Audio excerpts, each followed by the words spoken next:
Olá, meu nome é Tássia, sou professora de língua portuguesa e hoje nós vamos aprender um pouco mais sobre concordância verbal.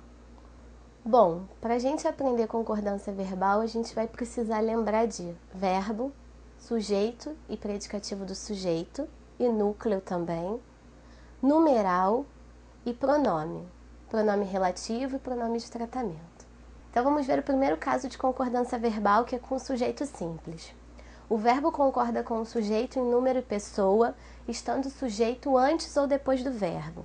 Então, com o sujeito antes ou depois do verbo, o verbo tem que concordar com o sujeito em número e pessoa. Vejamos os exemplos.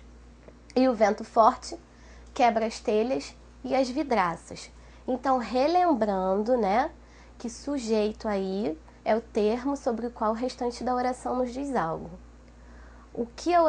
De quem a oração está nos falando aí, no caso, é do vento. Então, vento é meu sujeito simples, eu só tenho um núcleo. Lembrando que núcleo é a palavra principal do sujeito, então é vento. E o quebra aí, que é o meu verbo, vai concordar com o meu sujeito, em número e pessoa. Desapareceram no meio da mata os fugitivos. Os fugitivos aí é o sujeito, Fugitivos é o núcleo, sujeito simples.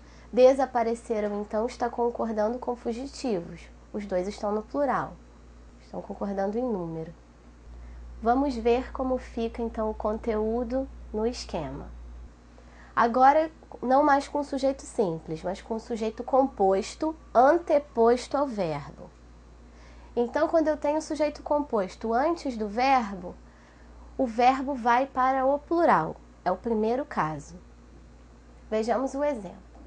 A falta de dinheiro e a greve dos bancos confirmaram o caos. Lembrando então, se o sujeito simples é aquele que só tem um núcleo, o sujeito composto tem mais de um núcleo. Então aí o meu sujeito, de quem a oração está falando é a falta de dinheiro e a greve dos bancos. Então eu tenho o sujeito composto. O confirmaram, que é o verbo, está concordando, com a falta de dinheiro e a greve dos bancos. Está indo para o plural, está concordando com os dois núcleos aí. E ainda pode-se admitir o verbo no singular, quando os núcleos forem sinônimos. Então eu tenho a debilitação e a fraqueza, vincava cruelmente seu velho rosto. Então eu tenho aí um sujeito composto, a debilitação e a fraqueza, e eu tenho dois núcleos, debilitação e fraqueza. Esses dois núcleos, eles são sinônimos, São palavras semelhantes, debilitação e fraqueza. Então, se os núcleos são sinônimos, o verbo pode ficar no singular ou ir para o plural, como é o caso do outro exemplo.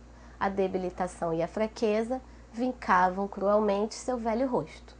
Aí é opcional, ou fica no singular ou vai para o plural.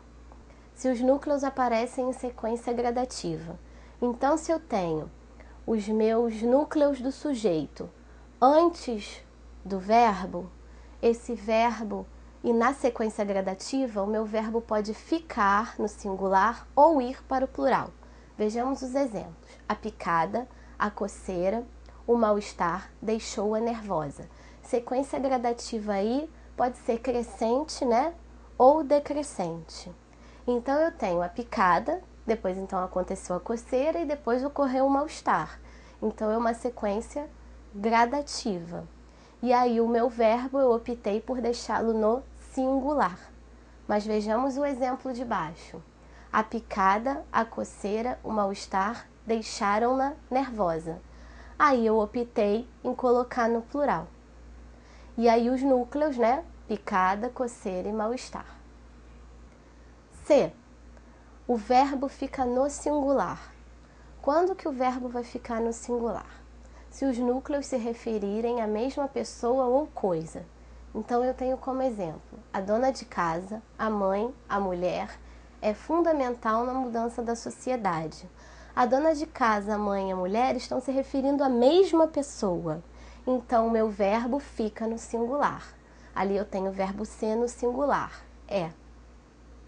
E o verbo fica também no singular quando os núcleos aparecem resumidos pelas palavras tudo, nada ou ninguém.